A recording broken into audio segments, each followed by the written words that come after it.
과연 투자를 안 할 수 있는 시대인가 싶은 거죠. 투자를 어쩔 수 없이 해야 하는 시대라고 저는 생각을 해요.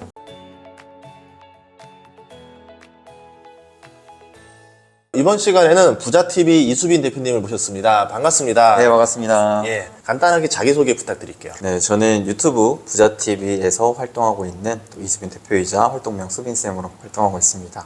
여러분들께 많이 부족하지만 같이 공부한다는 느낌으로 제가 최대한 투자 관련 공부한 내용들 아낌없이 영상으로 나눠드리고 있으니까 공부에 관심 많으신 분들은 한번 놀러와 주셔서 감사할 것 같습니다. 투자에 대한 스토리 좀 듣고 싶은데 그럼 투자를 시작한 게 언제쯤이에요? 저는 10년 좀 넘었어요. 20대 초반부터 시작해가지고 이게 사실 시작한 계기가 좀 심상치 않긴 해요. 저는 솔직히 어렸을 때부터 아버지가 사업을 하면서 사업 자체가 이게 굴곡이 심하잖아요. 사실 태어난 이후로부터 그렇게 부족함 없이 자랐긴 했는데 한순간 요거를 경험하니까 그때 야 이거 돈 때문에 내가 할 수 있는 것들을 못하게 되는구나.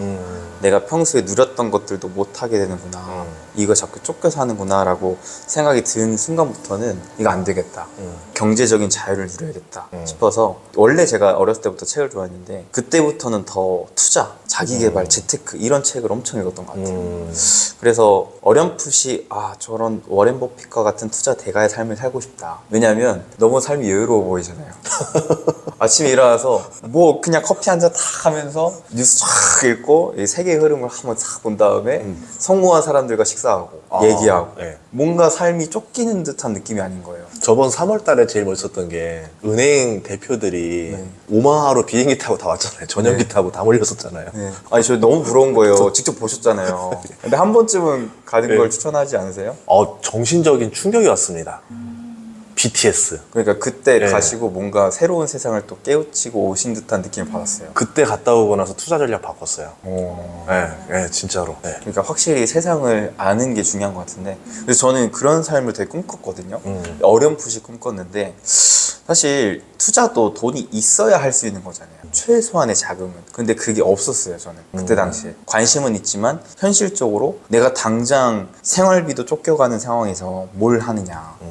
내가 아르바이트해서 지금 가정에 보탬이 돼야 되는데 그런 상황 속에서 내가 투자는 아예 생각을 못 했었다가 갑자기 어머니가 저를 따로 불러내서 통장 하나를 쥐어주시는 거예요. 오. 그때 어려웠는데 네. 그러면서 약간 무겁게 말을 건네시는 게 아들아 이게 원래 너의 결혼 자금으로 매달 적금을 들던 건데 이제는 더 못 들 것 같다. 현실적으로. 그래서 앞으로는 너가 요거를 가지고 너가 한번 불려봐라. 너가 너의 결혼 자금 한번 너 스스로 만들어봐라.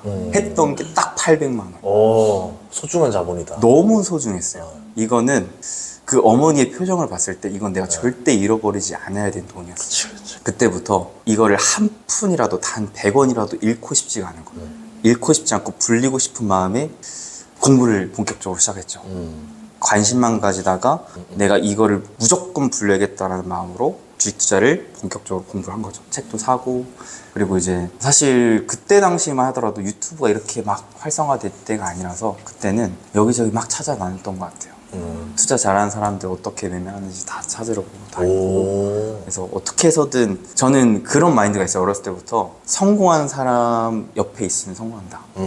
그거를 내가 100%는 아니더라도 좀 보고 배우고 따라하면은 나도 성공한 사람의 반열에 오르겠다는 게 있어서 투자도 그렇게 시작해. 잘하는 사람들 옆에 계속 붙으려고 하고 옆에 배우고 온라인상에서도 제가 또 좋았던 게 카카오증권에서 초기에 그걸 했었어요. 수익률 대회를 했어요. 자체적으로. 근데 그 상위 몇 명의 사람들의 포트폴리오와 매수 매도 타점을 내가 공짜로 메타 버전이었기 때문에 볼 수가 있었거든요.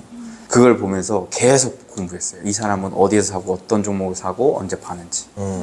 그렇게 본격적으로 주식 투자를 하게 됐던 것 같아요. 투자는 저는 그렇게 생각해요. 영원한 승자도 영원한 패자도 없다. 절대 고수도 없고 절대 패자도 없다. 그래서 사실 정답이 없는 세계이기 때문에 더 그런 것 같아요. 너랑 나랑 딱 맞짱 떠서 1대1로 붙자 이것도 아니고 그냥 내가 관심 있고 내가 잘하는 분야에서 성과만 내면 되는 거니까 그래서 저는 투자에 있어서는 나도 충분히 부자가 될 수 있겠다라고 생각을 해서 되게 진취적인 마음을 갖고 시작했던 것 같아요. 그럼 투자 어떤 거 하신 거예요? 시작할 때? 시작했을 때는 네. 사실 투자 대가들의 책을 먼저 봤다 보니까 가치 투자로 시작했죠. 근데 현실적으로 우리나라에서 안 되는 것 같더라고요. 현실적으로 봤을 때 제가 진짜 한 1년 이상 해봤는데 네. 재미가 없는 거예요.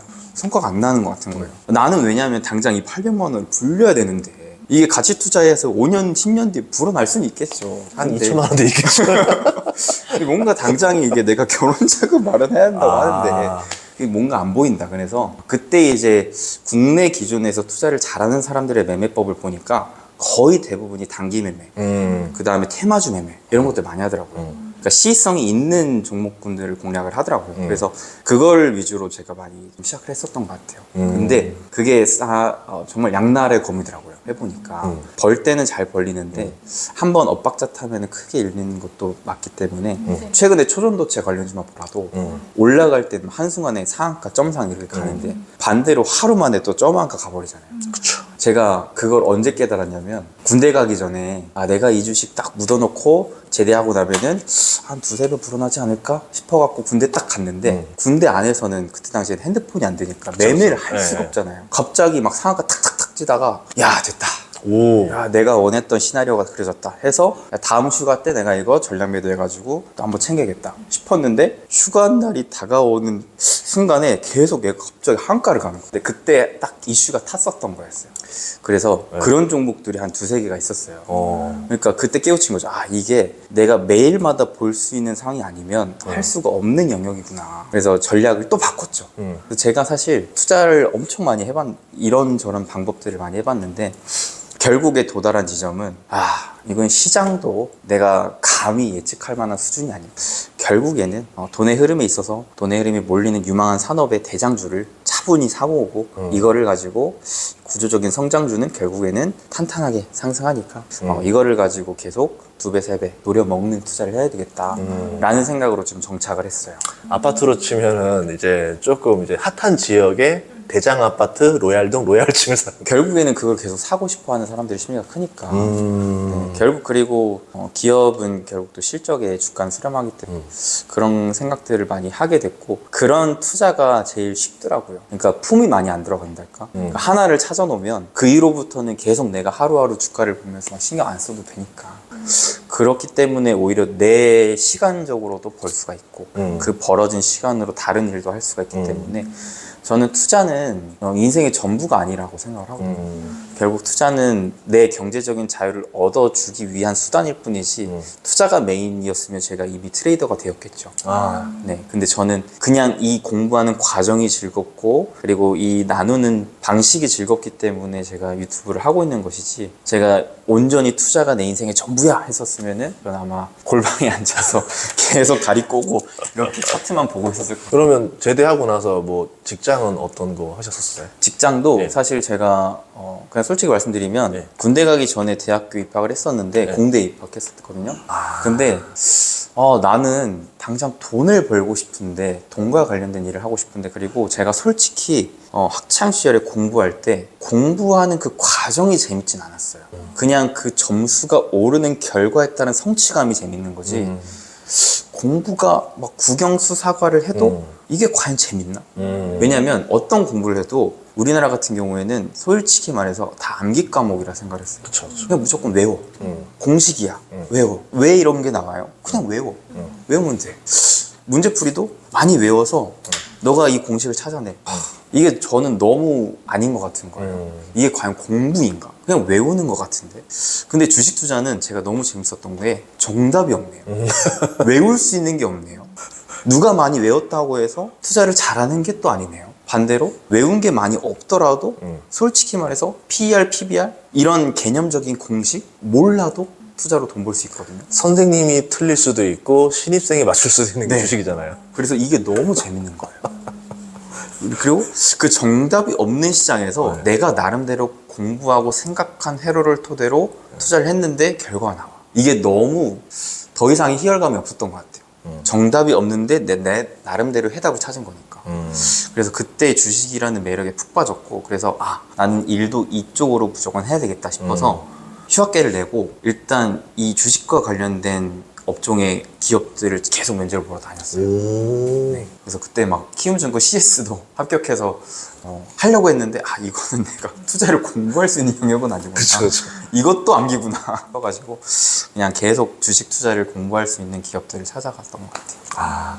그러면 뭐 따로 증권 뭐 그쪽에 일하진 않고 이제 지금은 그냥 전업으로 이렇게 계신 거네요. 지금은 이제 제 회사를 차린 거죠. 저는 궁금한 게 아까 이제 막 공부하셨잖아요. 그럴 때 저는 이제 매수는 쉬운데 매수는 이제 쉽게 할 수 있는데 매도 타이밍을 잡는 게 너무 어렵더라고요. 그래서 그거를 이제 따로 공부하신 방법이 있는지. 방법은 있죠. 방법은 있는데 결론에 도달한 건 뭐냐면 타이밍은 내가 맞출 수 있는 영역이 아니다라고 생각을 했어요. 그래서 주식 투자에 있어서 가장 강력한 무기인 분할 매수 매도의 전략을 택했죠. 애초에 저는 매수를 하기 전부터 단기 매매든 중장기 투자든 최소한의 목표치는 설정해 놔요. 그래서 손절 라인이든 익절 라인이든 설정을 해놓고 이 이상 가면 그때부터 분할 매도 시작. 이런 관점을 좀 택하는 편이에요. 저는 조금 다르. 저는 약간 심리적으로 그냥 본능적으로 쎄함이 올 때가 있어요. 그때가 분할 매도 시작이에요. 이제 조금 달라요. 근데 이제 그걸 뭘 말을 못 하겠어요, 나는. 근데 이제 공식화가 돼 있잖아요. 확실히 공대 출신이에요. 근데 제가 그거를 왜 하냐면 그렇게 안 하면 대응이 안 돼서 제가 그 파도가 칠 때 그 안에 있어서 제가 너무 흔들리기 때문에 그래요. 그래서 흔들리지 않게끔, 왜냐면 투자를 잘 하시는 분들의 공통적인 특징이 이분은 사람이 맞나 싶을 정도로 너무 냉철하고 너무 이성적이더라고요. 거의 로봇과 같다. 주가가 올라가든 떨어지든 평온해요. 근데 저는 나름대로는 평온하다 생각을 하는데 속은 문드러지거든요. 근데 그거를 애초에 내가 감정을 배제하고 싶어서 그거를 기준을 최소한적으로 잡고 하고자 하는 거예요. 올라가면 계속 올라갈 것 같은 약간 그쵸. 네, 그런 생각. 그래서 오히려 저는 그걸 보고 있기 때문에 마음이 흔들리니까 익절 한 종목은 아예 그냥 안 봐요. 관심 종목 빼놓고. 그럼 투자 종목을 뭐 한 번에 여러 개 하는 편이에요? 좀 조금만 하는 편이에요? 저는 제가 감당 가능한 만큼만 해요. 네, 그래서 웬만하면은 5종목에서 10종목을 하려고 하는데, 근데 그런 경우는 있어요. 제가 이제 분할 매수 매도를 선호하다 보니까 계속 이 종목 비중 줄이고 이 종목 늘리고 하다 보니 종목이 때로는 많아지는 경우도 있어요. 그런 경우에는 한 분기에 한 번씩 리밸런싱을 하긴 합니다. 그럼 투자 기간이 대략적으로 평균 얼마 정도 돼요? 근데 저는 장기 투자랑 단기 매매랑 병행하는 스타일이기 때문에 장기 투자는 최소한 1년 이상 가져간다 생각하는 종목만 해요. 웬만하면 3년 이상. 그러니까 좀 약간 오를 것 같은 거를 미리 사놔서 그냥 버티는 거네요. 네, 결국 저는 시간에 투자하는 건 자신 있거든요. 결국 내 할 일 하면 되니까. 그리고 근로소득 나오는 걸로 빠지면 또 사면 되니까. 그래서 사실 젊은 사람들은 근로소득이라는 게 있기 때문에 저는 오히려 투자에 있어서 더 장점이 있다고 봐요. 사업을 시작하게 된 계기가 이제 입사를 이렇게 지원하다가 네. 이제 어떤 계기가 있었는지 또 궁금하거든요. 저는 솔직히 사업에 있어서는 생각을 안 했어요. 왜냐면 이게 가정 환경이라는 게 참 중요하잖아요. 가정 환경에서 저희 아버지가 사업을 그냥 고공행진만 했었다면 저도 사업가의 꿈을 키웠겠지만 이거를 보다 보니까 사업하면 가족이 너무 힘들어지구나 라는 걸 느껴서 나는 안정적인 직업을 해야 되겠다라고 생각을 했어요. 근데 현실적으로 내가 하고 싶은 일을 내가 책임지면서 하기 위해서는 사업을 해야 되겠더라고요. 그래서 누군가의 밑에 있다 보니까 자꾸 내가 하고 싶지 않은 방향성의 일들을 자꾸 하면서 내가 책임을 져야 되는 일들이 자꾸 나오다 보니까 그게 스트레스가 너무 심하더라고요. 그리고 마음을 바꿔먹은 게 솔직히 모든 사람들이 다 똑같은 생각과 환경에 놓여져 있진 않잖아요. 사업을 할 때 내가 아빠처럼 되지 말라는 법도 없다. 그냥 내가 잘하면 되지 않을까? 나는 일에 몰빵만 하지 않겠다. 나는 가족도 신경 쓰겠다. 그래서 요즘 솔직히 사업을 했지만 일에 올인하고 있진 않아요. 오히려 약간 내 스스로의 건강과 내 삶도 챙겨가면서 하고 있어요. 그게 또 사업의 장점인 것 같아요. 내가 하고 싶은 대로 할 수 있는. 그러면 좀 투자로 해서 좀 성과를 어느 정도 냈었는지 좀 알 수 있어요? 솔직히 투자로 성과는 명확하게 얼마에서 얼마로 바뀌었다라고 얘기를 할 수가 없겠는 게 근로소득이 계속 추가되다 보니까. 그치. 예. 근데 그냥 딱 결론만 얘기하면 800만 원으로 시작한 자산이 그래도 억대 자산으로 불어난 거니까 그런 거에 있어서는 제가 투자로 실패를 하진 않은 것 같다는 생각을. 그쵸. 뭐 근로소득이라는 게 뭐 거의 다 정해져 있는 네. 거고, 이걸 어쨌든 그 정도 불어났다라는 거는 우리가 보통 꿈꾸는 네. 보통 다들 그 정도 있어야 내가 좀 집도 살 수 있고 전세도 얻을 수 있고 서울에 내 집 마련하는 게 꿈이잖아요. 그렇기 때문에 그렇게 성공된 투자가 아닌가 저는 생각하거든요. 만약에 제가 투자를 실패했다면 제 근로소득 다 날렸겠죠. 월세 살아야지. 그렇지. 마지막으로 혹시 사회 초년생 그리고 투자를 시작하는 이제 초기의 분들에게 이제 뭐 응원의 메시지나 혹시 조언 같은 거 한마디 부탁드리겠습니다. 저는 솔직히 투자는 과거를 보고 하는 건 아니잖아요. 현재에서 미래를 보고 하는 거기 때문에 이게 제가 아직까지도 부모님한테 듣는 말이 있어요. 주식 투자는 위험하다, 일단. 그리고 부동산 불패시나. 근데 저는 시대가 바뀌었는데 왜 계속 저런 얘기를 하시지라고 싶어요. 과거에 이제 투자를 해서 돈을 많이 버셨던 분들은 투자도 아니죠. 과거에는 금리가 너무 높았으니까 상대적으로 내가 근로소득을 그냥 은행에다 차분히 묻어만 놔도 알아서 자산이 증식되는 시대였고, 그런 증식된 자산을 레버리지를 끼고 부동산 투자하면 그래도 웬만치 돈이 불어났던 시대라고 저는 생각을 했는데, 그쵸. 전문직에 예금만 잘해도 부자 됐었잖아요. 그쵸. 네. 근데 저는 지금은 분명 아니라고 생각하거든요. 지금은 금리도 물론 최근에 높아졌다 한들 낮다고 보고, 그 다음에 물가 상승률 자체도 원체 계속 높고, 과연 투자를 안 할 수 있는 시대인가 싶은 거죠. 그러니까 투자를 어쩔 수 없이 해야 하는 시대라고 저는 생각을 해요.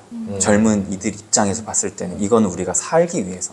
제가 친동생이 2명 있는데 2명한테 똑같은 얘기를 하거든요.